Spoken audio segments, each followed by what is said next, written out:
Shalom seluruh warga kerajaan. Firman Allah menunjukkan di dalam 2 Timotius pasal ketiga, bagaimana barang siapa yang mau hidup beribadah dalam Kristus Yesus akan menderita aniaya. Ayat sebelumnya diterangkan oleh Rasul Paulus, tetapi engkau berbeda dengan orang-orang dunia pada akhir zaman ini. Engkau mengikuti cara hidupku, pengajaranku, kesucian, ketekunan, menghadapi segala macam pencobaan dan ancaman. Karena jangan heran anakku, karena orang yang mau hidup beribadah dalam Kristus Yesus akan mengalami aniaya. Nama Tuhan Yesus sendiri adalah a man of sorrow. Yesaya 53 sampai dengan hari ini, orang-orang Israel bingung. Mengapa Mesias menderita? Bukan dia the all-powerful king, all-powerful Messiah. Tetapi dengan jelas, saudaraku, raja itu menderita untuk kita. Kalau suffering for the king, ya kita seharusnya bisa begitu, bisa mengerti ya. But the king suffering for us. Ada sebuah cerita yang sangat menyentuh hati. Satu hari raja dengan seorang ajudannya, seorang hambanya. Pada saat itu terpisah karena itu dalam keadaan perang, dikejar oleh serigala-serigala kelaparan. Dan saat itu maka hambanya berkata, Tuanku, biarlah Tuanku dilindungi oleh Tuhan. Lalu dia menyerahkan dirinya supaya Tuannya mendapat kesempatan melarikan diri dan dia dicabik-cabik oleh serigala-serigala yang buas itu. This is a wonderful story.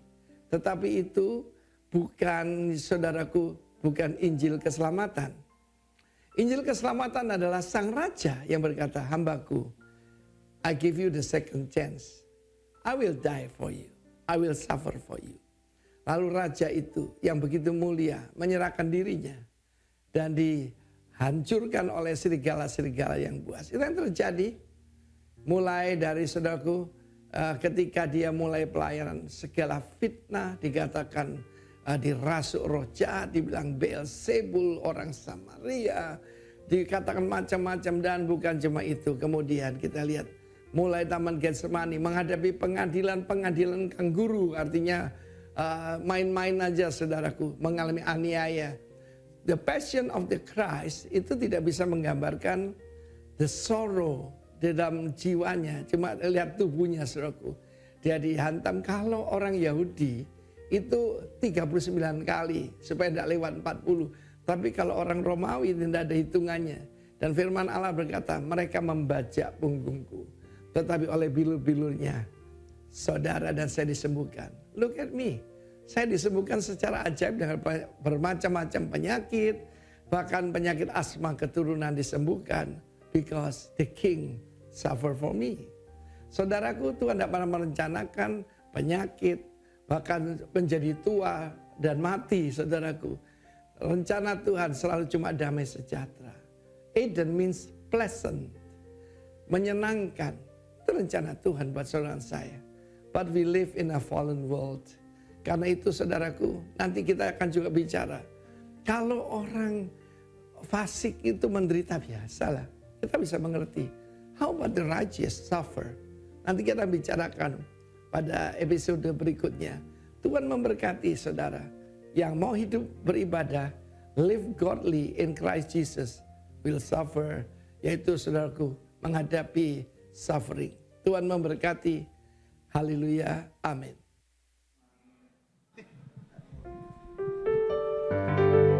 Shalom, selamat pagi. Shalom. Shalom, selamat pagi. Shalom. Haleluya. Boleh kita bangkit berdiri? Mari kita sama-sama menundukkan kepala kita. Mengucap syukur buat kebaikan Tuhan, dahsyatnya Tuhan dalam hidup kita. Saat ini kalau kita masih ada di tempat ini, anugerah cintanya Tuhan kepada kita luar biasa dan sangat dahsyat. Terima kasih ya Bapa, terima kasih Tuhan buat kebaikan-Mu. Haleluya. Amin. Tepuk tangan bagi Tuhan.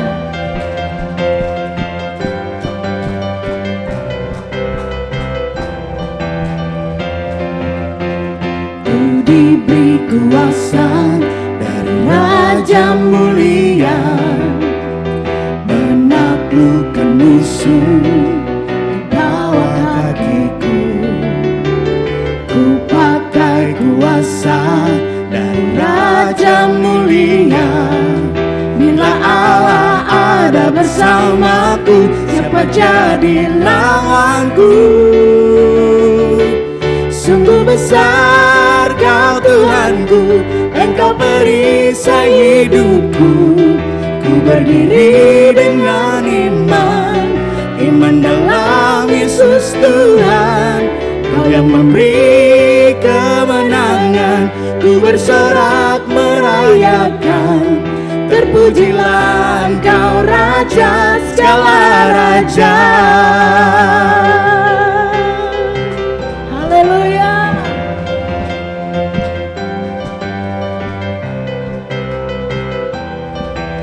Sama-sama lebih lagi.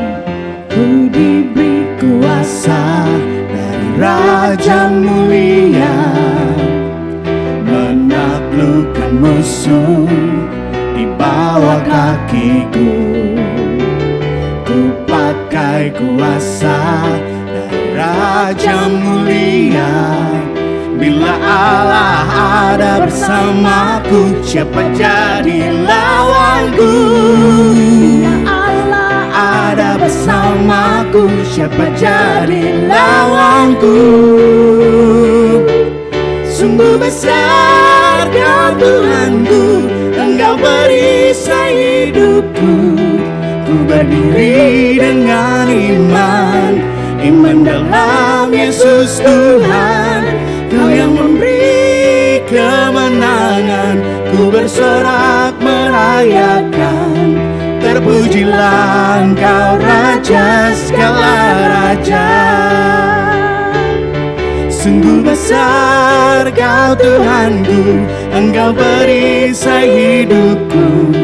Ku berdiri dengan iman dalam Yesus Tuhan. Kau yang memberi kemenangan, ku bersorak merayakan. Terpujilah Engkau Raja segala raja.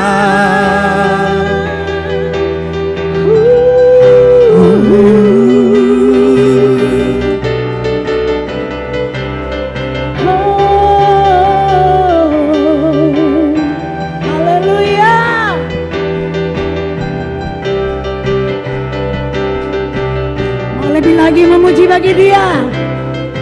Ready? Sungguh besar Kau Tuhanku, Engkau perisai hidupku.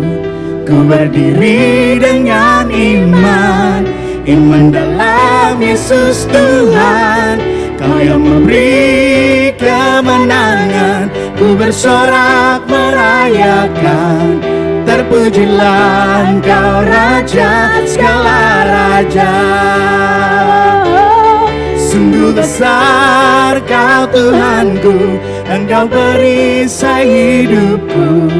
Ku berdiri dengan iman dalam Yesus Tuhan. Kau yang memberi kemenangan, ku bersorak merayakan. Terpujilah Engkau Raja segala raja. Terpujilah Engkau Raja segala raja. Terpujilah Engkau Raja segala raja.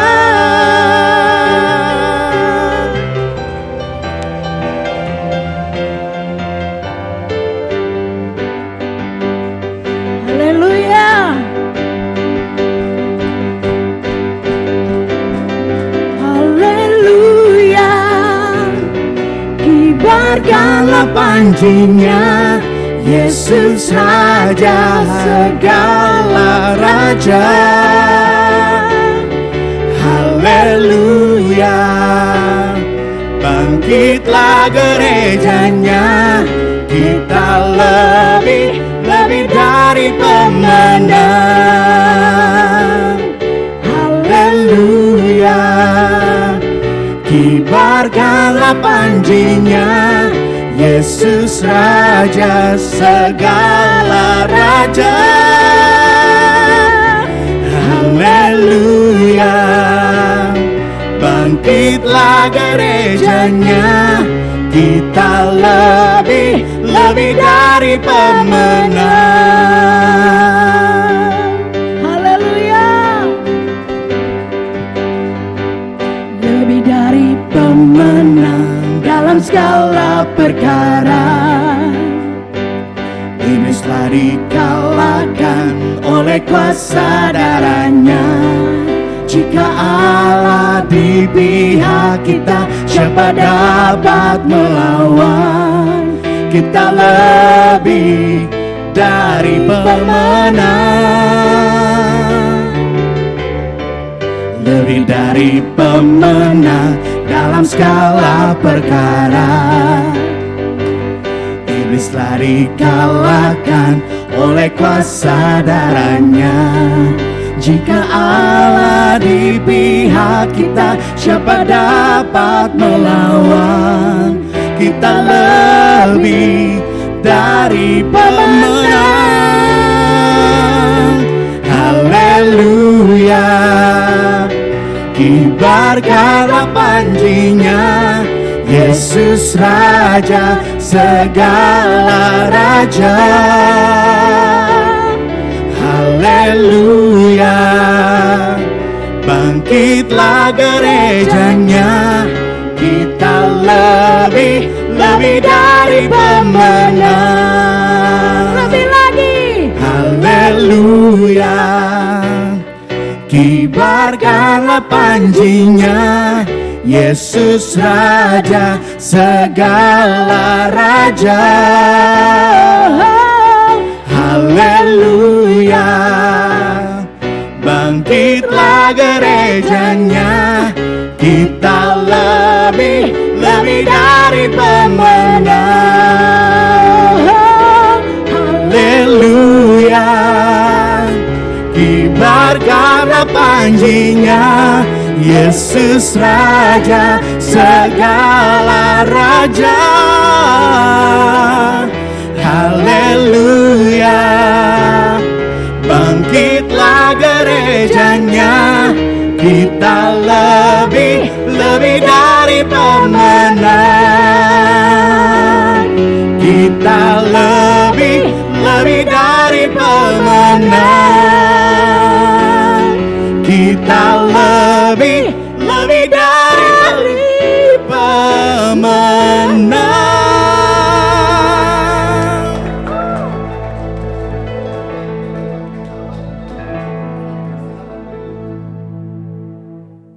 Menjelang siang kepada setiap Anda, gimana kabar Anda hari ini? Luar biasa. Senang sekali bertemu dengan Anda dalam ibadah Gereja Rock. Buat Anda yang menyaksikan secara online, senang sekali Anda bisa bergabung bersama dengan kami pada pagi hari ini. Kalau kita belum pernah ketemu, nama saya Rosid. Saya dipercayakan oleh para pemimpin gereja,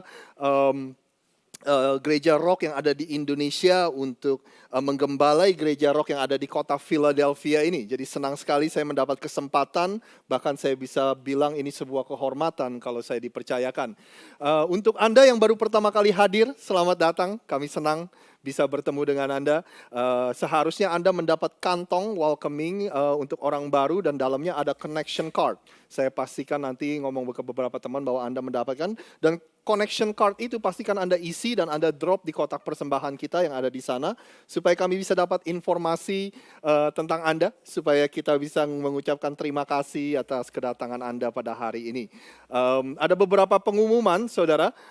Sekedar memperkenalkan gereja kita aja. Gereja kita punya 2 ibadah, jam 10 pagi sampai jam 11 pagi bahasa Inggris, dan ini ibadah yang kedua jam 11.15 sampai sekitar jam 12.30. Di gereja ini kita percaya bahwa perjalanan kerohanian kita mengikuti Tuhan untuk semuanya. Nggak ada dari kita yang sudah mencapai garis finish, saudara. Semua kita masih ada dalam proses we are in the journey of following God. Jadi bersama-sama perjalanan itu akan menjadi lebih mudah untuk mengikuti Tuhan. Dan kita punya visi untuk mempermudah seseorang untuk mengenal Tuhan. Kita nggak mau Anda mengenal Yesus, apalagi orang-orang yang belum mengenal Yesus dibuat ribet, saudara. Kita pingin mempermudah prosesnya supaya Anda lebih dan lebih lagi mengenal Kristus setiap saat. Bapak, Ibu, dan saudara semua di tempat ini, kita juga enggak menjalankan kantong persembahan, tapi kita punya beberapa pilihan untuk Anda. Anda bisa masukkan cash di dalam kotak persembahan atau Anda bisa memberi secara digital. Semuanya ada informasinya di depan sana, saudara. Ada satu hal yang saya mungkin ingin ingatkan kepada Anda, bulan November nanti di Thanksgiving holiday. Thanksgiving adalah di hari Kamis terakhir dari bulan November. Kamis, Jumat, Sabtu kita akan mengadakan retreat bersama dengan beberapa gereja. Kita bergabung dan kita akan retreat ke kota yang namanya Lancaster, sekitar 1,5 jam dari sini. Dan untuk Anda yang tertarik, ada nomor telepon di poster-poster itu di mana Anda bisa menghubungi. Salah satunya Anda bisa kontak dengan Susi yang ada di belakang, boleh berdiri. Itu Anda bisa tanya pertanyaannya tentang retreat, apa yang dan dia juga mungkin bisa membantu Anda untuk memilih kira-kira kamar yang seperti apa yang akan cocok untuk keadaan keluarga Anda. Misalnya Anda itu sendiri atau Anda suami istri, Anda punya anak 1, 2 dan sebagainya. Kita bisa bantu supaya bisa menghemat biaya sebesar mungkin untuk Anda. Itu aja pengumuman, saudara. Satu yang terakhir saya ingin menunjukkan kepada Anda video. Video ini adalah video dari Gereja Rock yang ada di Houston. Dalam 1 tahun terakhir, gereja kita membantu perintisan mereka, membantu secara dana. Setiap bulan kita mengirimkan sejumlah uang kepada mereka untuk membantu mereka merintis Gereja Rock yang ada di kota Houston, Texas. Nah, 2 minggu lalu saya mendapat kesempatan untuk menyampaikan firman Tuhan sebagai pembicara tamu di dalam anniversary mereka yang pertama. Dan ini ada videonya, saudara, supaya Anda bisa melihat bahwa pemberian Anda pun ada dampaknya. Saya berharap kita semua akan bersuka cita melihat video ini. Karena sekali lagi, apa yang kita tabur, kita bisa lihat tuaiannya di kota Houston, Texas. Jadi silakan teman-teman yang ada multimedia untuk menayangkan ini.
Jadi sekali lagi Anda bisa melihat bahwa pemberian Anda bukan hanya berdampak di secara lokal di daerah sini, tapi juga berdampak lebih dari hanya sekedar di sekeliling Anda. Anda berdampak di state-state lain, bahkan kita juga mengambil bagian dalam pendanaan misi dan dengan mengirimkan biaya misi ke Indonesia. Jadi terima kasih tentu saja atas pemberian Anda semua yang bermurah hati yang selama ini menabur di pekerjaan Tuhan di tempat ini dan yang dengan setia memberi semua persembahan Anda dan perpuluhan Anda untuk gereja ini. Kami selalu berdoa mudah-mudahan kami sebagai pihak dari gereja yang sudah dipercayakan oleh jemaat dan oleh Tuhan untuk mengatur pemberian Anda, kita bisa mengaturnya dengan baik, saudara.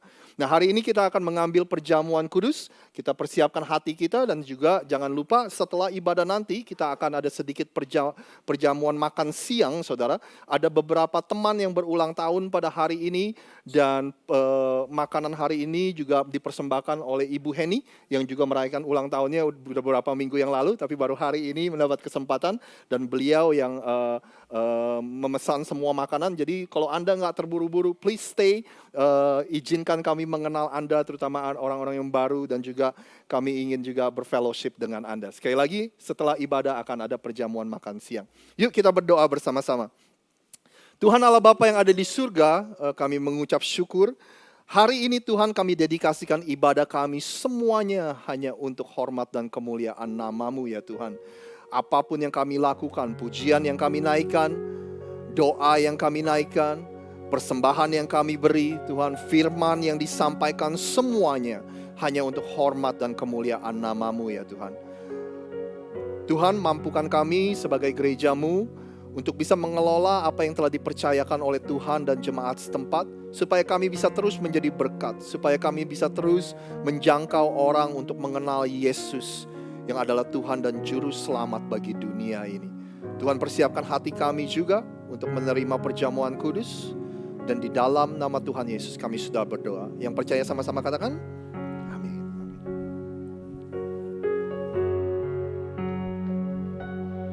Hidupku menggenapi firman-Mu, tanda mukjizat sertai tiap langkahku. Kau bersamaku, di dalamku, jadi bukti kebesaran-Mu.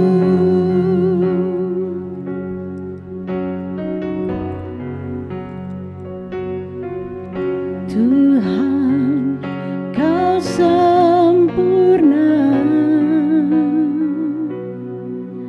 dalam rencana-Mu dan karya-Mu. Ku serahkan hidupku, murnikan dengan Roh-Mu. Tuhan, Kau sempurna dalam rencana-Mu dan karya-Mu. Ku serahkan hidupku, murnikan dengan Roh-Mu. Hidupku menggenapi firman-Mu, tanda mukjizat sertai tiap langkahku. Kau bersamaku, di dalamku, jadi bukti kebesaran-Mu. Boleh saya undang kita bangkit berdiri. Tuhan, Kau sempurna dalam rencana-Mu dan karya-Mu. Ku serahkan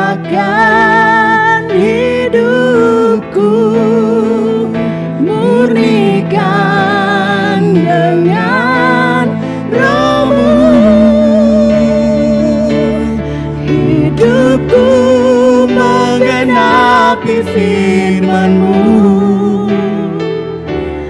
tanda mujizat sertai tiap langkahku. Kau bersamaku, di dalamku, jadi bukti kebesaran-Mu.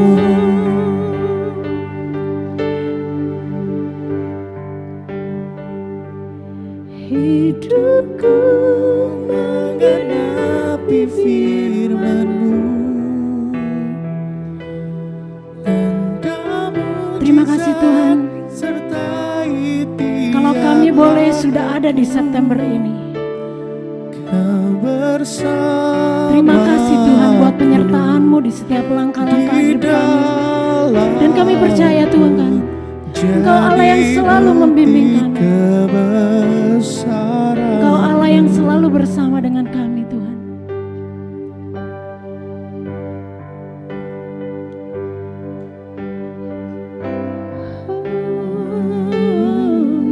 Tuhan, Kau sempurna. Sama-sama imani. Lagu ini menjadi doa dan kekuatan buat kita. Dan karya-Mu, Yes Lord. ku serahkan hidupku, murnikan dengan Roh-Mu. Hidupku menggenapi firman-Mu, tanda mujizat sertai tiap langkahku. Kau bersamaku, di dalamku, jadi bukti kebesaran-Mu. Katakan lagi. Hidupku menggenapi firman-Mu, tanda mujizat sertai tiap langkahku. Kau bersamaku, di dalamku, jadi bukti kebesaran-Mu. Gereja Tuhan boleh mengangkat roti yang ada di tangan Anda. Terima kasih Tuhan. Biar segala sesuatu yang Kau telah firmankan ke dalam hidup kami boleh menggenapinya. Terima kasih Tuhan. Sebab apa yang telah kuteruskan kepadamu telah aku terima dari Tuhan. Yaitu bahwa Tuhan Yesus pada malam waktu Ia diserahkan, Ia mengambil roti, dan sesudah itu Ia mengucap syukur atasnya. Lalu Ia memecah-mecahkannya dan berkata, inilah tubuhku yang diserahkan bagi kamu. Perbuatlah ini menjadi peringatan akan aku. Bapak, Ibu, dan Saudara semua gereja Tuhan di tempat ini. Kalau Anda percaya bahwa roti yang ada di tangan Anda adalah tubuh Kristus yang dikorbankan di atas kayu salib untuk membayar dosa dunia ini, termasuk dosa Anda dan dosa saya. Jika Anda percaya itu, Anda boleh memakannya di dalam nama Bapa, Putra, dan Roh Kudus, di dalam nama Tuhan Yesus.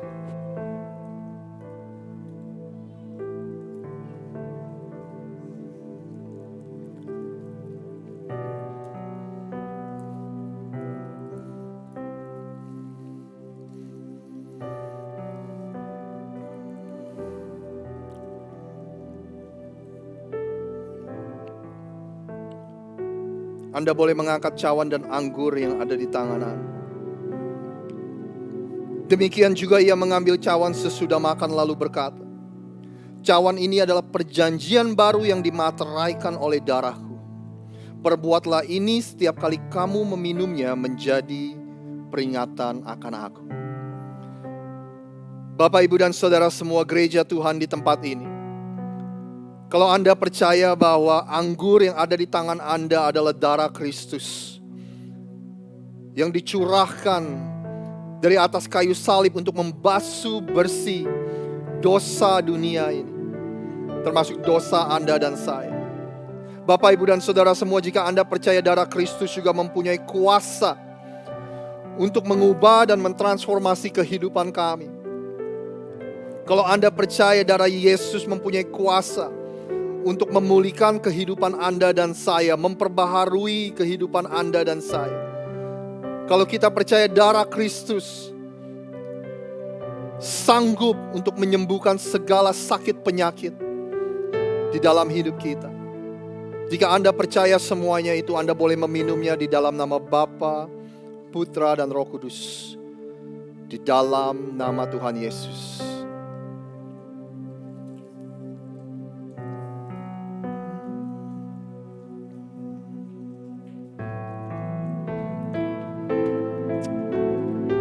Terima kasih Tuhan, terima kasih. Mari kita mengambil waktu untuk mengucap syukur atas kebaikan Tuhan.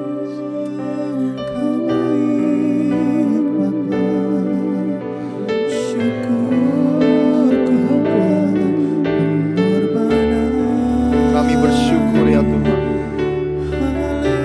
Kami bersyukur.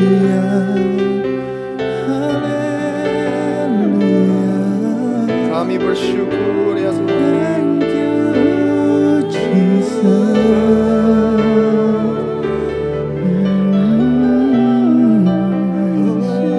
Terima kasih kasihku Bapa.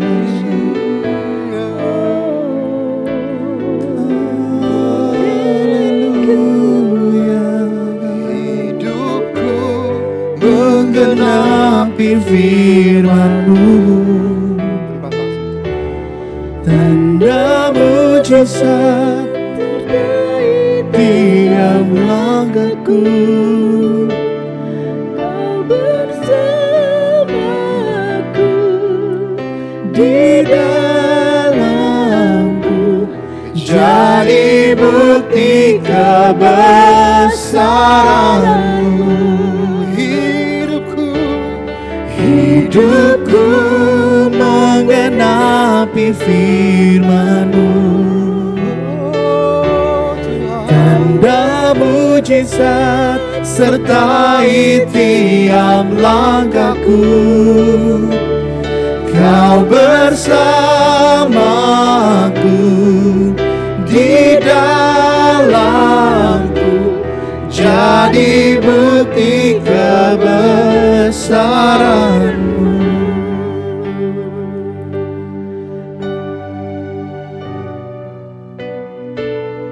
Syukur kami naikkan Tuhan pada hari ini. Terima kasih kalau baru saja kami boleh mengambil bagian dari perjamuan kudus, di mana kami mengingat kebaikan Tuhan dan kasih Tuhan yang terbesar, yaitu Engkau sendiri turun ke atas muka bumi ini untuk membayar dosa dunia ini. Tuhan, biar kami tidak pernah menyia-nyiakan keselamatan yang telah Engkau berikan dalam kehidupan kami. Biar kami menyadari hidup yang Kau berikan kepada kami, hidup satu-satunya ini, biar kami gunakan untuk hormat dan kemuliaan nama Tuhan. Kami mau hidup sedemikian rupa, sehingga ketika orang lain melihat kehidupan kami, mereka bisa tahu ada sesuatu yang berbeda. Dan pada akhirnya mereka tahu bahwa kami mempunyai Kristus di dalam kehidupan setiap kami. Terima kasih Tuhan. Dalam beberapa menit ke depan, kami buka hati kami, pikiran kami, dan juga hidup kami. Kami siap menerima firman-Mu. Kami berdoa Engkau berbicara kepada kami pribadi lepas pribadi Tuhan. Kami percaya kami menyembah Allah yang hidup. Kalau Engkau hidup, Engkau pasti bisa berbicara kepada setiap kami. Kami juga berdoa sementara firman diberitakan. Kuasa-Mu Tuhan, kuasa-Mu bekerja di tengah-tengah kami. Kalau ada di antara kami yang mulai kehilangan pengharapan dan semangat hidup, kami berdoa di dalam nama Tuhan Yesus. Tuhan berikan semangat hidup yang baru. Tuhan berikan pengharapan yang baru. Kalau ada di antara kami yang mengalami sakit penyakit, baik secara fisik maupun secara emosional, di dalam nama Tuhan Yesus, kami minta kuasa kesembuhan-Mu bekerja atas kehidupan kami, Tuhan. Kalau ada di antara kami yang masih terbelenggu dengan kebiasaan dan kuasa dosa, di dalam nama Tuhan Yesus, kuasa kemerdekaan, Engkau bebaskan kami semua dari kuasa dosa. Terima kasih Tuhan, sekali lagi berbicara kepada setiap kami. Di dalam nama Tuhan Yesus kami sudah berdoa. Yang percaya sama-sama katakan, amin. Anda dipersilakan duduk kembali.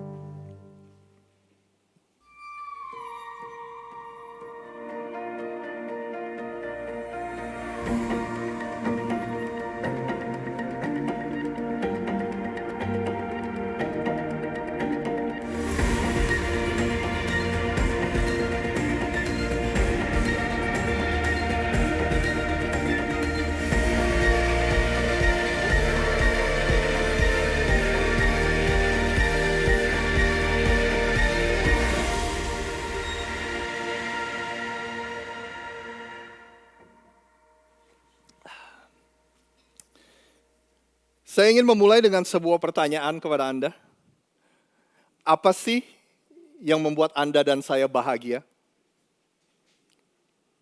Pertanyaan yang umum, saudara. What makes us happy?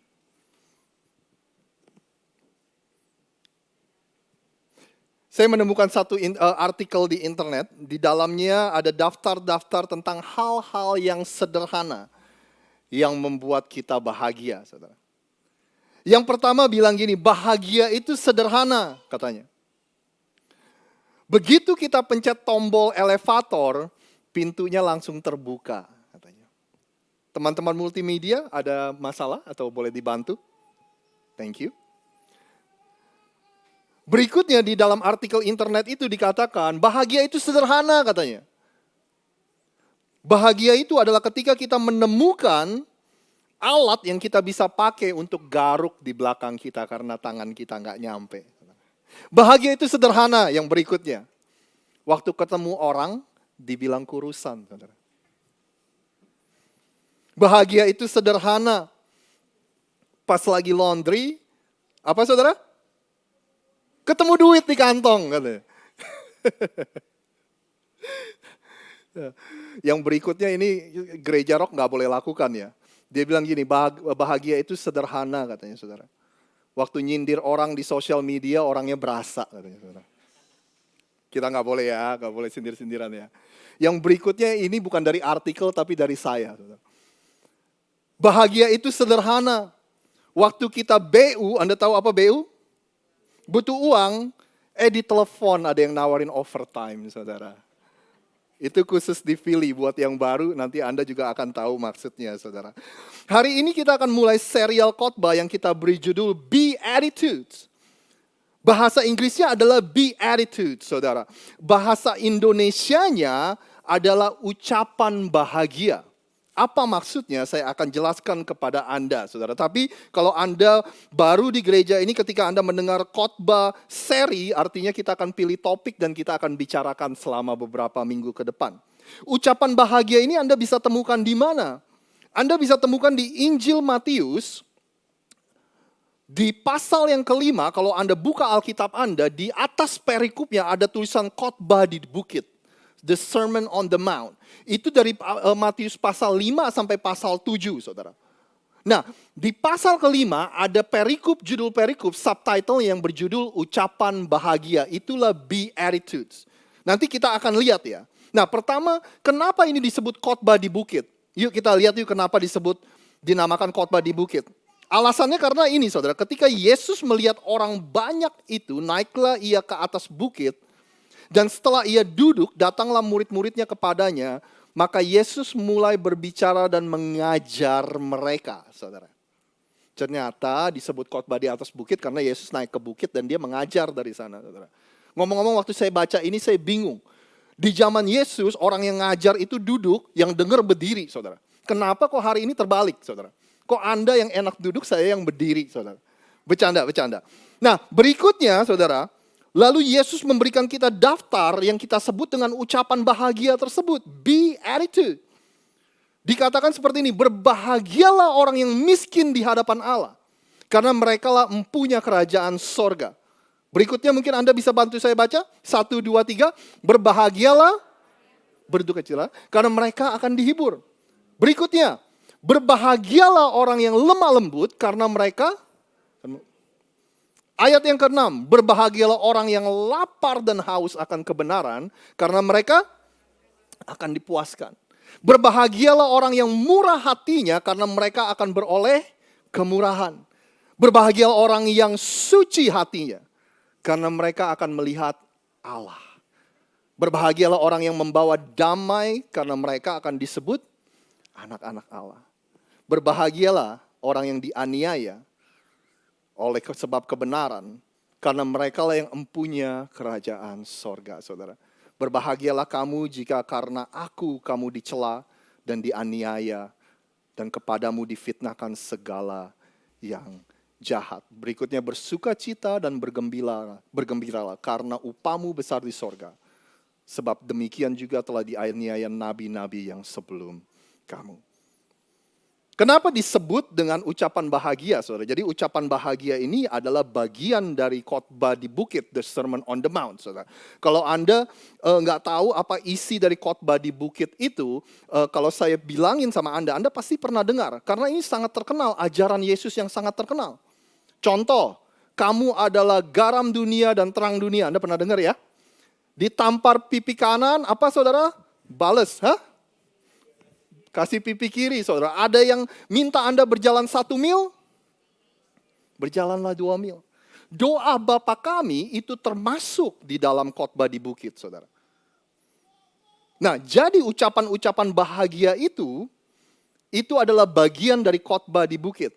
Nah, yang akan kita lakukan, saudara, pada seri khotbah ini, setiap minggu kita akan melihat satu pernyataan dan kita akan belajar lebih dalam lagi. Boleh ya? Anda mau ya belajar ya, saudara. Karena seringkali kita baca Alkitab, seringkali kita nggak ngerti, saudara. Apa sih maksudnya? Nah, makanya kita mengambil waktu, kita akan melihat setiap ungkapan, 1 minggu 1 ungkapan, dan kita akan bahas dan kita akan pelajari apa maksud dari Yesus. Hari ini di minggu yang pertama kita akan lihat statement ucapan bahagia yang pertama, yaitu berbahagialah orang yang miskin di hadapan Allah, karena merekalah yang empunya kerajaan sorga. Boleh Anda bantu saya baca? 1, 2, 3. Berbahagialah karena merekalah yang empunya kerajaan. Anda pasti sadar kenapa disebut ucapan bahagia? Karena setiap pernyataan dimulai dari kata berbahagialah. Makanya disebut ucapan bahagia, saudara. Nah, ternyata bahagia ini itu berasal dari kata Yunani yaitu makarios. Anda katakan makarios, 1, 2, 3. Makarios, saudara. Makarios artinya apa? Makarios artinya happy, bahagia. Bahasa Inggrisnya blessed, berkat, saudara. Mungkin Anda pernah masuk ke gereja, mungkin ada pengkhotbah seperti saya yang bilang gini, Tuhan gak mementingkan kebahagiaanmu. Yang Tuhan pentingkan adalah kekudusanmu, misalnya gitu ya. Saya tahu kekudusan itu penting, saya percaya, saudara. Tapi dalam pikiran saya, reaksi saya kalau saya dengar itu, kalau Tuhan gak mau kita bahagia, memangnya Tuhan mau kita sengsara atau melarat atau menderita, saudara. Ya kan? Tapi saya tahu maksudnya ketika ada yang membuat pernyataan seperti itu. Maksudnya adalah kalau kita gak berhati-hati, seringkali kebahagiaan kita itu diukur dari standarnya dunia. Benar ya saudara ya? Kadang-kadang kita mengejar sebuah kebahagiaan, kita nggak tahu apakah ini kebahagiaan yang sejati atau bukan. Kita cari di tempat-tempat yang salah. Karena kebahagiaan kita seringkali kita ukur dari apa yang kita lihat dari orang lain, apa yang ditunjukkan di sosial media, apa yang diajarkan oleh kebudayaan sekeliling kita, saudara. Tapi Yesus bilang gini, nih daftar dari kalau kamu ingin kebahagiaan yang sejati, ini nih daftarnya. Dan yang pertama Yesus bilang kepada kita, berbahagialah orang yang miskin di hadapan Allah, karena merekalah yang punya kerajaan sorga, empunya kerajaan sorga. Bahasa Inggrisnya, blessed are the poor in spirit. Diberkatilah mereka yang miskin rohnya, Karena kerajaan surga itu punya mereka, saudara. Nah makanya saya bilang kadang-kadang kita baca Alkitab, kita nggak ngerti apa sih miskin di hadapan Allah maksudnya itu. What is the poor in spirit even mean? Kata miskin di sini, kata poor, ini berasal dari kata Yunani yaitu petohos, saudara. Petohos itu mempunyai arti seperti pengemis. Jadi seperti pengemis yang hidupnya bergantung kepada orang lain, ya kan? Tapi Yesus ingin memastikan bahwa kita sedang nggak membicarakan tentang materialistis atau tentang keuangan atau tentang status. Karena Yesus secara spesifik berkata bahwa miskin di hadapan Allah. Jadi seperti gambaran pengemis yang bergantung kehidupannya kepada orang lain, miskin di hadapan Allah itu berkata bahwa kita ini hidupnya bergantung sepenuhnya kepada Tuhan, saudara. Seperti pengemis yang bergantung kepada orang lain, demikian juga kita secara rohani, kita ini nggak berdaya tanpa Tuhan. We are powerless without God. Kita ini nggak mempunyai kekuatan tanpa Tuhan, saudara. Ada seorang yang namanya Bill Wilson. Di tahun 1934, hidupnya Bill Wilson ini hancur. Padahal dia punya karir yang menjanjikan di dunia saham. Dia bekerja di Wall Street, saudara. Kenapa hidupnya hancur, karirnya hancur? Karena dia terikat dengan alkohol. Dia seorang pecandu alkohol, saudara. Dalam perjalanannya untuk sembuh dan lepas dari keterikatannya, dia bertemu dengan beberapa orang yang akhirnya jadi koneksi dia. Dan salah satu orang yang dia pada akhirnya get connected atau kerja sama bareng, yaitu seorang dokter yang bernama Robert Smith, atau panggilannya Dr. Bob Smith. Dan pada akhirnya mereka berdua, saudara, mereka menulis buku yang disebut dengan Alcoholics Anonymous. Ini adalah sebuah alkoholik di singkatnya AA, saudara, AA, saudara. Pada akhirnya dari buku yang laku terjual, ini menjadi sebuah organisasi dan menjadi sebuah program. Ada program yang terkenal di seluruh dunia, kemarin waktu saya cari-cari di Indonesia pun ada, yang namanya Alcoholics Anonymous. Alcoholics Anonymous. Ada 12 langkah bagi orang-orang yang kecanduan dengan alkohol untuk bagaimana mereka bisa lepas. Jadi program ini adalah program di mana orang-orang yang terikat dengan alkohol itu berkumpul. Dan waktu mereka berkumpul, mereka mengakui that I am powerless over alcohol. Bahwa saya nggak sanggup dan nggak berdaya menghadapi alkohol. Saya nggak punya kekuatan untuk menang melawan keterikatan saya. Mereka membutuhkan pertolongan dari Tuhan dan dari sesama. Saudara, miskin di hadapan Allah, poor in spirit, adalah orang-orang yang menyadari bahwa tanpa Tuhan, kita nggak mampu dan nggak mempunyai kekuatan untuk menang melawan satu hal ini. Dosa, saudara.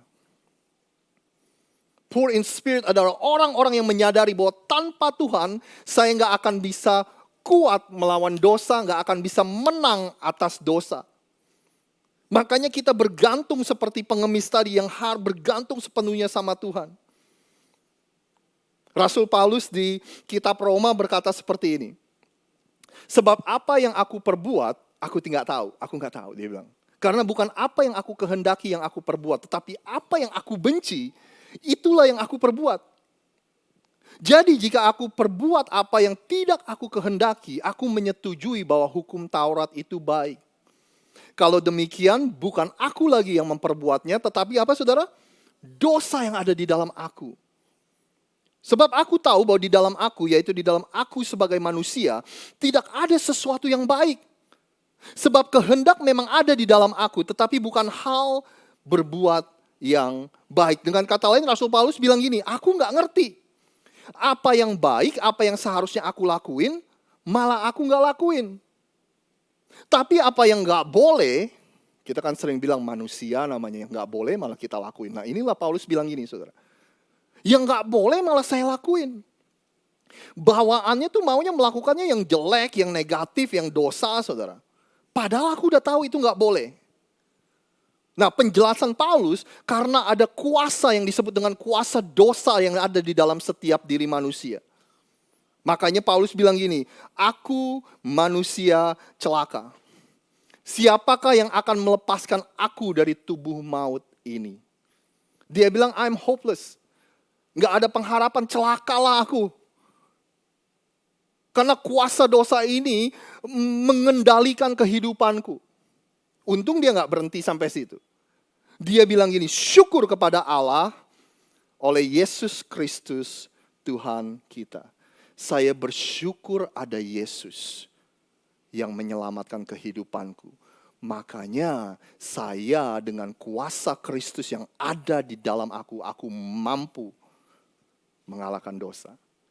Karena ada kuasa Kristus di dalam aku mampu menang atas dosa, kata Paulus. Ada ungkapan yang pernah bilang gini, yang bilang gini, selama kita tidak menyadari betapa berdosanya manusia itu, maka kita nggak akan pernah merasa membutuhkan seorang juru selamat. Saya ulangi ya, saudara ya. Selama kita nggak sadar betapa berdosanya kita ini atau manusia, maka kita nggak akan merasa kita ini butuh diselamatkan atau kita butuh sang juru selamat. Selama kita berkata kita ini cukup baik, selama kita pikir kita sanggup jadi orang baik, selama kita pikir kita bisa mengendalikan kekuatan kita untuk jadi orang yang baik, Yesus bilang makarios itu, happiness atau berkat itu, nggak akan pernah jadi milik orang itu. Kenapa? Karena makarios itu milik orang yang miskin di hadapan Allah. Kebahagiaan itu milik orang yang bergantung sepenuhnya kepada Tuhan. Makarios atau berkat atau kebahagiaan itu milik orang yang menyadari tanpa Kristus aku gak akan bisa jadi orang baik.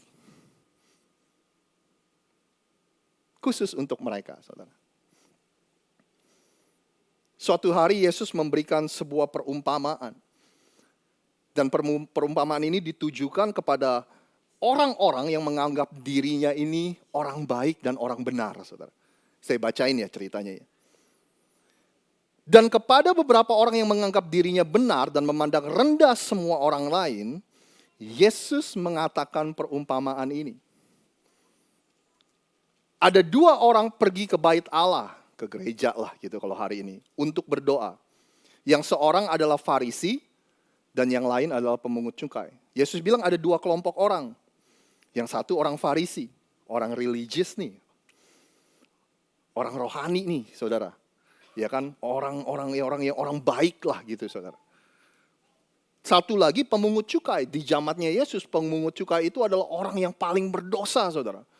Bahkan dianggap lebih parah dari pelacur. Karena ini orang ini berdosa banget. Pengkhianat dari orang sendiri gitu. Karena mencekek bangsanya sendiri dengan pajak-pajak yang tinggi. Pokoknya orang ini berdosa banget lah pemungut cukai. Yesus bilang ada dua kelompok orang. Orang tanda kutip baik sama orang berdosa. Si orang baik ini, orang Farisi, dia pergi ke bait Allah, dia pergi ke gereja, dia berdoanya begini, saudara. Ya Allah, ya Tuhan, aku mengucap syukur kepada Engkau Tuhan, karena aku nggak seperti orang lain. Ya kan, aku bersyukur aku ini bukan perampok, bukan orang lalim, bukan penzina, bukan juga seperti pemungut cukai ini, dia bilang gitu. Dengan kata lain, dia bilang gini, saudara. Aku bersyukur aku ini lebih baik daripada orang lain.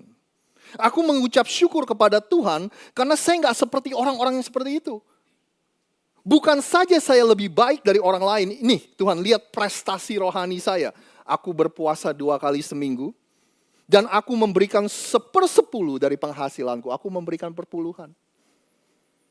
Itu yang pertama orang Farisi. Lalu Yesus bilang ada kelompok satu lagi. Si pendosa, si pemungut cukai. Tetapi pemungut cukai itu berdiri jauh-jauh. Bahkan ia tidak berani mengadakan ke langit. Mengadah ke langit, saudara. Melainkan ia memukul dirinya dan berkata, Allah, kasihanilah aku orang yang berdosa ini, saudara. Yesus bilang, ada pemungut cukai yang deket sama Tuhan aja nggak berani. Yang mau masuk ke gereja aja nggak berani, saking dia merasa dia ini berdosa, saudara. Bahkan angkat wajahnya ke atas aja nggak berani, saudara. Karena dia menyadari dia butuh belas kasihan Tuhan. Banyak sekali kesalahannya, banyak sekali dosanya yang dia perbuat. Makanya dia berseru kepada Tuhan, Tuhan kasihanilah aku ini orang berdosa. Terus Yesus menyimpulkan ceritanya begini, aku berkata kepadamu, orang ini, si pemungut cukai ini, waktu dia pulang ke rumahnya, dia pulang sebagai orang yang dibenarkan Allah. Dan orang lain itu, orang Farisi itu, tidak. Terus Yesus bilang gini, sebab barang siapa meninggikan diri, ia akan, barang siapa merendahkan diri, ia akan tinggikan. Yesus bilang kesimpulan dari cerita ini, di mata Tuhan, orang berdosa inilah yang diampuni, yang dikasih belas kasihan, yang dibenarkan di hadapan Allah. Tapi yang satu lagi, karena dia merasa dia cukup baik, karena dia merasa dia nggak perlu diselamatkan, karena dia merasa dia sudah jadi orang benar, ya udah dia cukup. Dia nggak butuh sang juru selamat, saudara. Ada seorang pastor yang membuat statement yang lumayan kontroversial, saudara. Paling nggak di permukaan kedengarannya kontroversial, tapi setelah dia jelaskan ya nggak juga, saudara. Dia bilang gini, there will be good people in hell and bad people in heaven. Akan ada orang baik di neraka, dan ada orang jahat di surga, dia bilang gitu. Wah, kontroversial, saudara. Tapi dia akhirnya menjelaskan, dia bilang begini. Ada orang-orang yang berpikir dia ini baik, dia ini benar. Dia ini mengandalkan kebaikannya. Tapi suatu hari nanti ketika dia berhadapan dengan Allah yang kudus dan yang sempurna, ternyata kebaikannya tidak cukup baik, saudara. Kenapa? Karena di hadapannya ada Tuhan yang tanpa celah, kudus dan sempurna, saudara. Kebaikan apapun tidak akan cukup baik kecuali kalau kita sempurna seperti Tuhan. Tapi ada kelompok orang lain, orang-orang berdosa yang mengakui bahwa mereka ini perlu diselamatkan, perlu juru selamat. Mereka perlu dibenarkan. Dan orang-orang ini berujung di surga karena mereka masuk surga bukan karena mereka merasa paling benar, tapi melainkan mereka dibenarkan oleh karya Kristus di atas kayu salib. Anda masih bersama dengan saya? Berbahagialah orang yang miskin di hadapan Allah, karena merekalah empunya kerajaan sorga. Diberkatilah mereka, berbahagialah mereka yang miskin di hadapan Allah, yang sadar akan hutang dosanya dan berseru dan bergantung kepada Tuhan setiap momen, setiap saat dalam kehidupannya. Karena orang-orang seperti itu, merekalah yang punyanya kerajaan sorga, saudara. Setiap kali Anda mendengar kata kerajaan sorga, ini bukan hanya bicara tentang mati masuk surga, saudara. Tapi kerajaan sorga adalah berbicara tentang pengalaman kita bersama Tuhan selama kita hidup di dunia ini.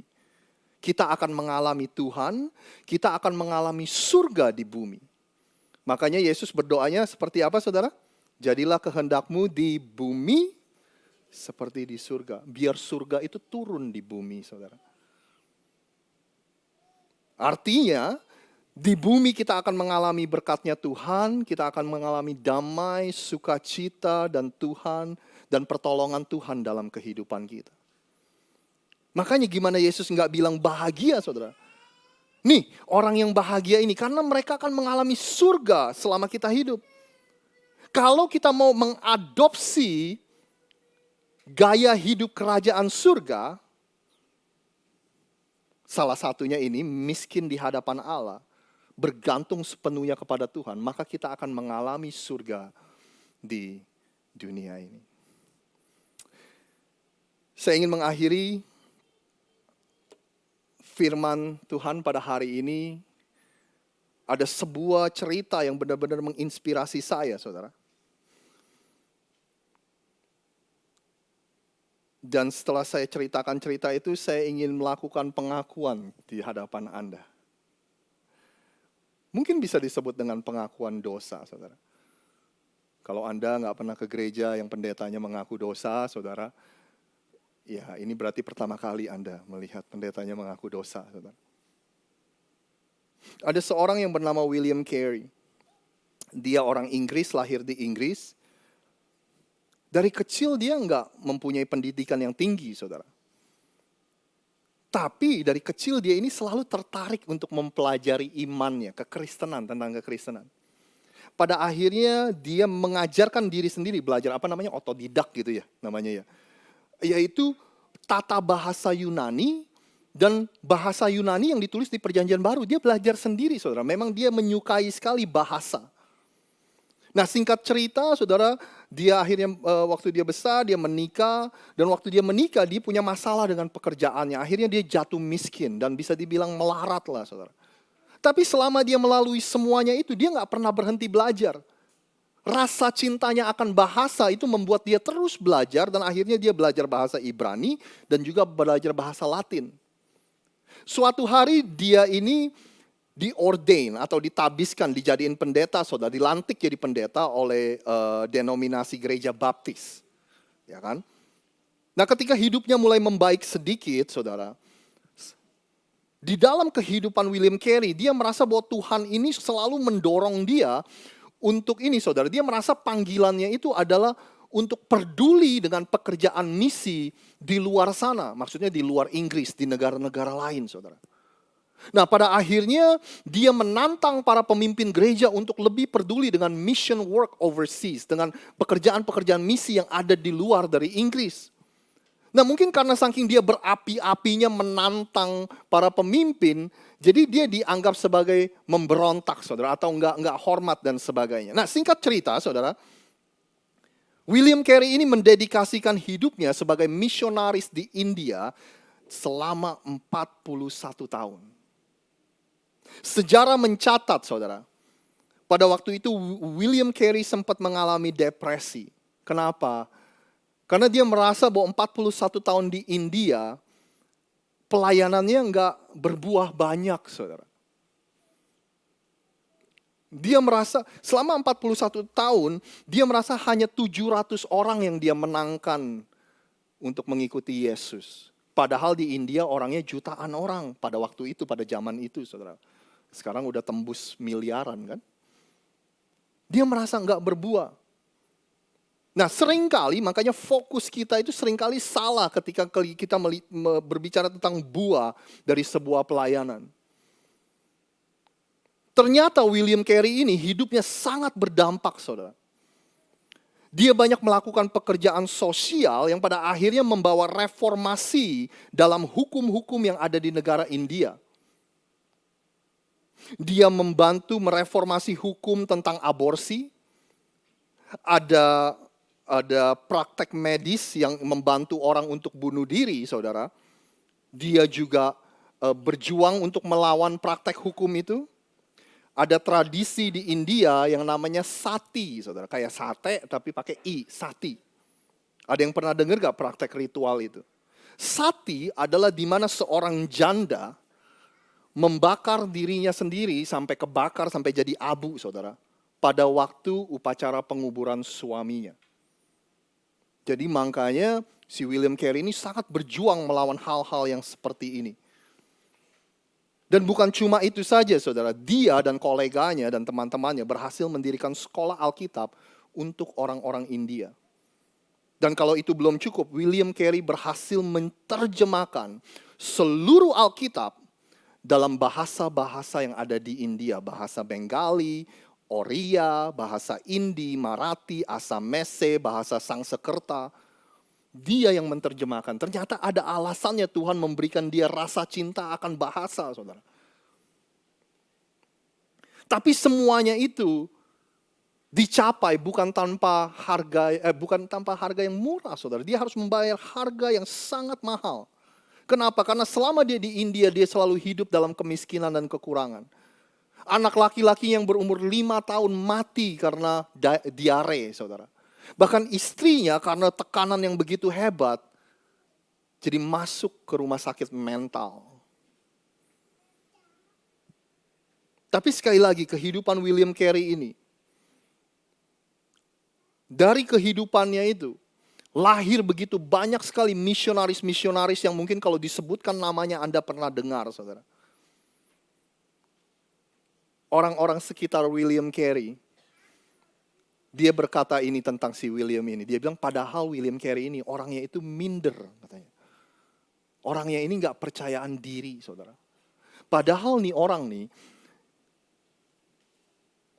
dia sering dihukum oleh para pemimpin karena kesalahannya, karena dosanya, saudara. Tapi yang menarik, di akhir kehidupannya, William Carey ini minta di batu nisan, batu kuburannya itu, saudara, ditulis seperti ini. Dia minta tulisannya, William Carey, lahir 17 Agustus 1761, meninggal 9 Juni 1834.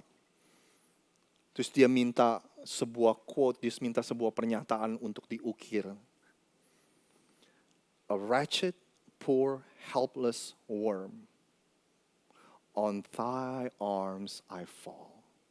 Bahasa Indonesianya, saudara. Hidup aku ini seperti cacing yang malang dan tidak berdaya dan yang miskin. Aku beruntung hidupku ada di tangan Tuhan yang baik. Aku beruntung hidupku jatuh ke dalam pelukan Tuhan yang baik.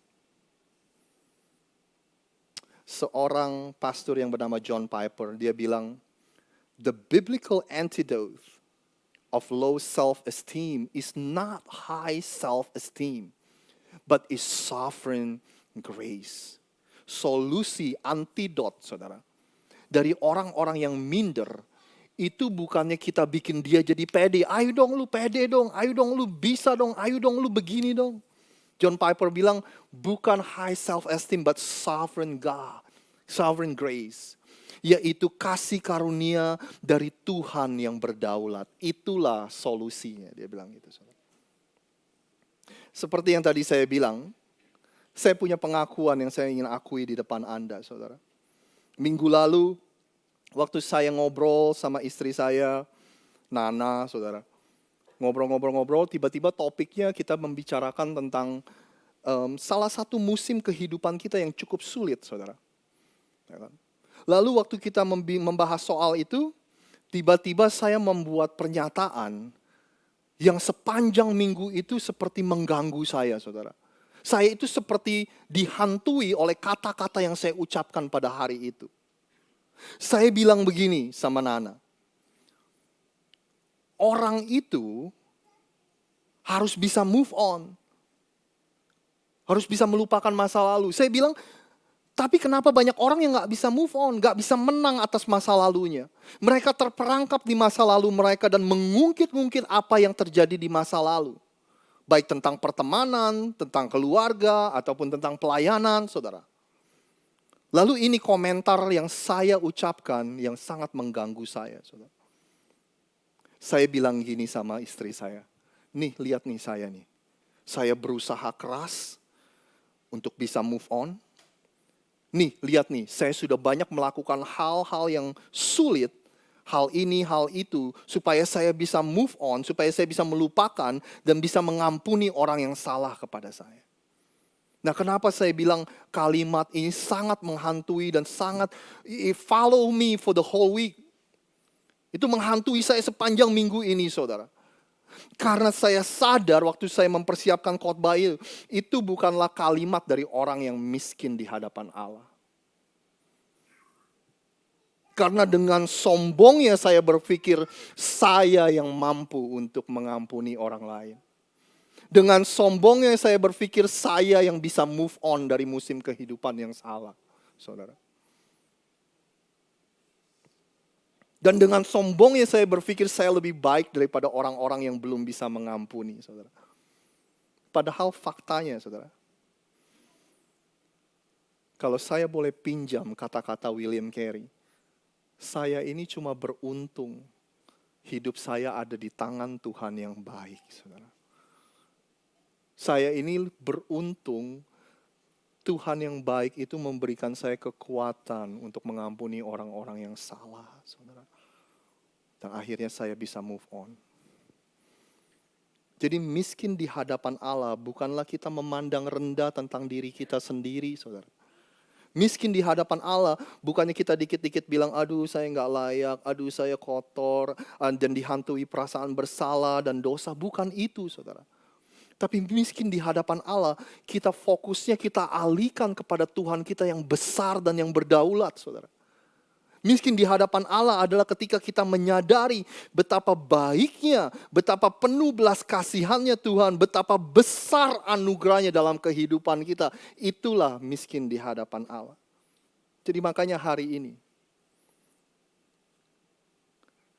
kalau hari ini saudara, kalau kita sadar kita masih mampu untuk mengampuni orang-orang yang pernah menyakiti kita dan yang pernah bersalah kepada kita, itu bukan karena kita kuat, saudara. Tapi karena hidup kita ada di tangan Tuhan yang baik dan penuh kasih karunia.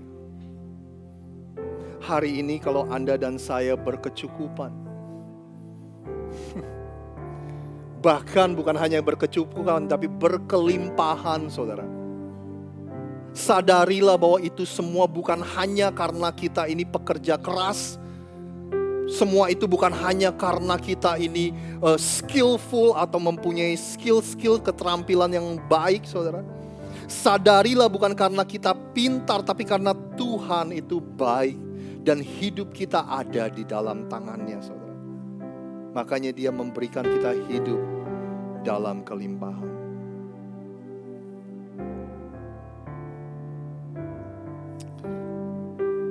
Saya baru mendengar ada sebuah statistik dalam 2 tahun terakhir ini, bahwa 40% dari para pendeta, saudara, itu mempertimbangkan untuk berhenti dari pelayanan. Anda bayangin 40%, mungkin ini statistik di negara ini, ya. Waktu saya mendengar itu, saudara, saya lagi mikir, kalau sampai hari ini setiap minggu pagi saya masih excited, saya masih semangat, saudara. Saya masih semangat melayani, saya masih semangat untuk ketemu teman-teman di gereja, saudara. Itu bukan karena saya lebih baik dari 40% pastor tersebut, saudara. Tapi karena hidup saya ada di tangan Tuhan yang baik, dan Dia masih mau memakai kehidupan orang seperti saya, saudara. Ketika Anda dan saya mendengar nama-nama besar hamba-hamba Tuhan jatuh dalam dosa, mereka berselingkuh, hancur pernikahannya, mereka menggunakan keuangan gereja dengan salah, saudara, dengan abusing the church money, saudara. Saya gak mau jadi orang Farisi yang berdoa, Tuhan, saya mengucap syukur, saya gak seperti mereka. Saya gak mau, saudara. Karena semua dari kita mempunyai potensi untuk jatuh dan gagal. Kalau kita masih di sini, itu karena Tuhan yang baik menjaga hidup kita, saudara. Hari ini kalau keluarga Anda masih utuh, pernikahan Anda masih utuh, saudara. Hari ini kalau Anda sehat, anak-anak Anda sehat, ketahuilah Tuhan yang baik dan penuh kasih karunia itu yang memberikan semuanya itu kepada kita. Amin, saudara.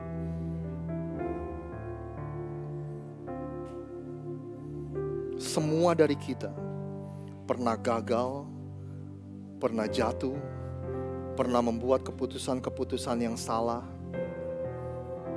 Tapi faktanya kalau Anda dan saya masih ada di sini, bahkan kita masih punya kesempatan untuk mendengarkan dan diingatkan dengan pesan Tuhan hari ini, saudara.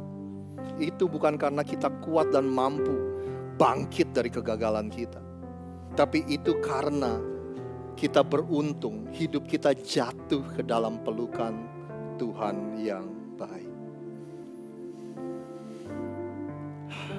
Berbahagialah orang yang miskin di hadapan Allah, karena mereka lah empunya kerajaan surga. Orang yang diberkati, orang yang berbahagia adalah orang yang hidupnya bergantung penuh kepada Tuhan setiap saat. Menyadari setiap detik dalam hidupnya mereka butuh Tuhan. Waktu kita menarik nafas yang satu, kita tahu kita nggak bisa menarik nafas yang satu lagi tanpa Tuhan. Itulah orang-orang yang paling berbahagia. Boleh saya mengundang Anda semua untuk bangkit berdiri?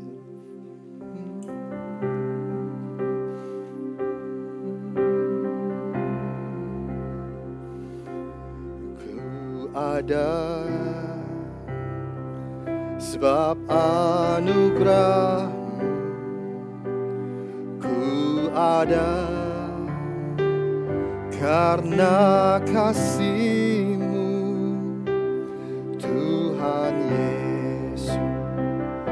Ku berterima kasih buat kasih rahmat-Mu. Sekali lagi katakan, ku ada sebab anugerah. Ku ada sebab anugerah, ada karena kasih-Mu, Tuhan Yesus. Ku berterima kasih buat kasih rahmat-Mu. Katakan terima kasih Yesus. Terima kasih Yesus, Yesus, terima kasih hanya anugerah-Mu buat hidupku sekarang. Ku kan memuji-Mu selamanya. Terima kasih Yesus. Terima kasih Yesus, Yesus, terima kasih hanya anugerah-Mu buat hidupku sekarang. Ku kan memuji-Mu selamanya. Yang terakhir kali katakan, terima kasih Yesus, Yesus, terima kasih hanya anugerah-Mu buat hidupku sekarang. Ku kan memuji-Mu selamanya.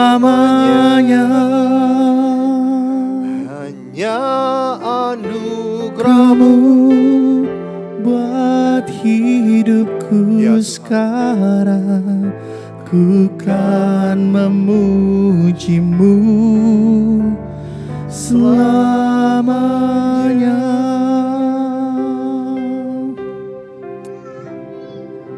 Pada hari ini saya ingin mengambil waktu sebentar. Kalau ada di antara Anda yang selama ini belum pernah mendengar tentang karya salib Kristus, selama ini Anda pikir Anda dibenarkan di hadapan Allah karena Anda adalah orang yang baik. Tapi hari ini Anda mendengar, ternyata bedanya kekristenan itu adalah seperti ini, di mana kita ini dibenarkan. Bukan karena kita orang benar, tapi karena karya Yesus di atas kayu salib yang membenarkan kita di hadapan Allah. Hari ini saya ingin mengundang Anda, kalau Anda belum pernah menerima anugerah dari Yesus, Anda boleh berdoa dalam hati, Anda boleh buka suara Anda. Anda boleh katakan, Yesus, hari ini aku undang Engkau masuk ke dalam kehidupanku sebagai Tuhan dan Juru Selamat dalam kehidupanku. Aku mengakui bahwa semua yang Engkau kerjakan di atas kayu salib, semuanya untuk membayar dosa-dosaku. Aku diselamatkan bukan karena perbuatan baikku, melainkan karena kasih karunia Tuhan. Mulai hari ini, Yesus yang menjadi Tuhan dan Raja dalam kehidupanku. Bukan aku lagi yang hidup, melainkan Kristus yang hidup di dalamku. Aku percaya kalau hari ini aku menerima karya keselamatan Kristus, aku adalah ahli waris dari kerajaan-Mu. Aku adalah ahli waris dari kehidupan yang kekal dan surga yang kekal. Terima kasih Tuhan, hamba-Mu berdoa untuk orang-orang yang telah menerima anugerah dari Kristus dalam hidup perjalanan mereka yang baru mulai detik ini. Tuhanlah yang menuntun setiap langkah mereka. Roh Kudus hidup di dalam setiap diri mereka, ya Tuhan. Hamba-Mu mengucap syukur buat teman-teman yang pada hari ini memutuskan untuk menerima anugerah dari Yesus. Buat setiap kami Tuhan, yang kami adalah orang-orang Kristen yang sudah sekian lama mengikuti Engkau. Kami berdoa, biar kami tidak pernah lepas dari rasa bergantung kami kepada Tuhan. Biar kami tidak pernah mencapai sebuah titik dalam kehidupan kami. Dan kami merasa bahwa kami ini dibenarkan karena perbuatan kami, karena pelayanan kami, karena pemberian kami. Semua karena anugerah-Mu. Terima kasih. Materaikan firman yang disampaikan pada hari ini. Biar ketika kami keluar dari tempat ini, Tuhan terus berbicara. Roh Kudus terus menuntun. Roh Kudus terus berbicara dalam kehidupan setiap kami. Terima kasih Tuhan, di dalam nama Tuhan Yesus kami sudah berdoa. Sama-sama kita katakan amin. Anda tetap berdiri sebentar. Hari ini kita akan mengundang teman-teman kita, saudara, yang berulang tahun. Saya ingin mengajak Ibu Ciheni boleh maju ke depan. Siapa lagi yang ulang tahun? Nana boleh maju ke depan. Ciwulan maju ke depan. Ayo Ci. Kita doa, masih didoain. Oke, ya udah. Nana maju ke depan. Siapa lagi yang berulang tahun? Bolehkah saya mengundang Anda untuk maju ke depan? Hah? Ciwulan nggak mau?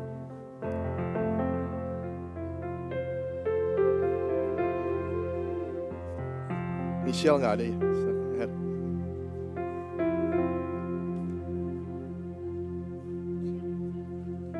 Siapa lagi yang ulang tahun? Ayo, maju ke depan yuk. Iya, semua nggak apa-apa. Ayo, semua udah lewat. Ya, tanggal berapa, Ban? 9. Oh, iya. Just bring it in. Just bring it in. Let's just get this moving. They gave me the fire. Silakan. How many cakes are there? Wow.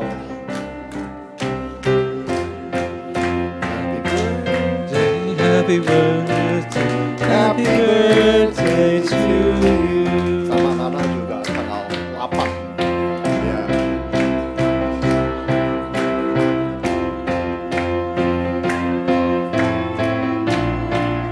Happy birthday to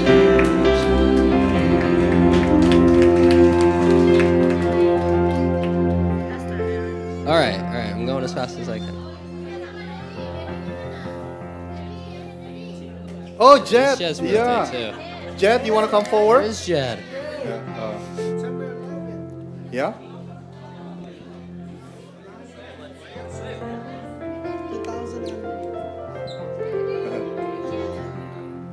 Hari ini Aaron sebagai salah satu pastor kita di dalam ibadah bahasa Inggris akan berdoa buat kita. And when you finish praying, I'll follow up with the closing prayer. Okay, sounds good. Well, I'm just going to pray over you as a group because we got a lot going on here, but that's okay. Dear God, just thank you for the body here at Rock Philadelphia, Lord. Thank you for the people that are here and are a part of what we do, and we just celebrate their birthdays today, Lord. We thank you for the gift of their life and what they contribute to Rock Philadelphia. I pray that as we go through this day, that this would just be a day of celebration for us as a body, that we would just rejoice in fellowship and just enjoy our time together, Lord, and just rejoice in the gift that you gave us to be able to be here today, to be able to be gathered, and just to be able to fellowship in your name, Lord. In your name, amen. Amin. Kami mengucap syukur Tuhan atas setiap dari mereka yang berulang tahun, biar segala sesuatu yang baik yang berasal dari Tuhan, damai sejahtera, sukacita, kasih karuniamu melimpah, berkat-Mu melimpah atas kehidupan mereka. Berkati keluarga mereka, anak-anak mereka, pekerjaan mereka, kehidupan mereka. Tuhan sertai mulai hari ini sampai selama-lamanya. Berkat yang terbaik dari Tuhan melimpah atas kehidupan mereka. Buat kita semua boleh mengangkat tangan kita. Terimalah berkat yang terbaik. Berkat di dalam nama Bapa, Putra, dan Roh Kudus.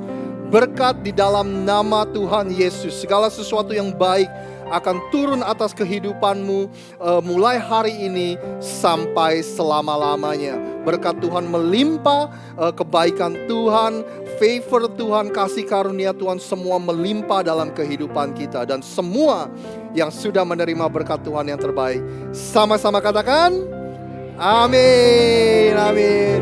Jangan lupa untuk memberikan happy birthday kepada mereka, ucapan happy birthday.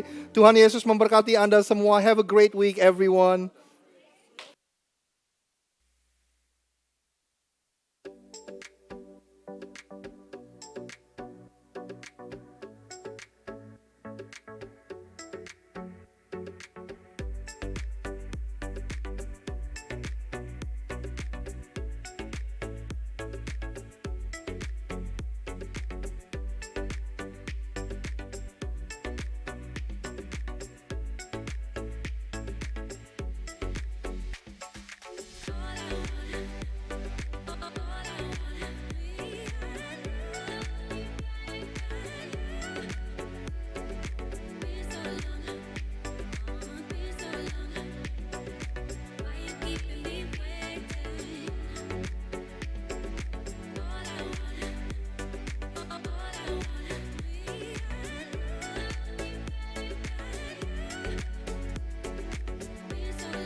Check 1, 2.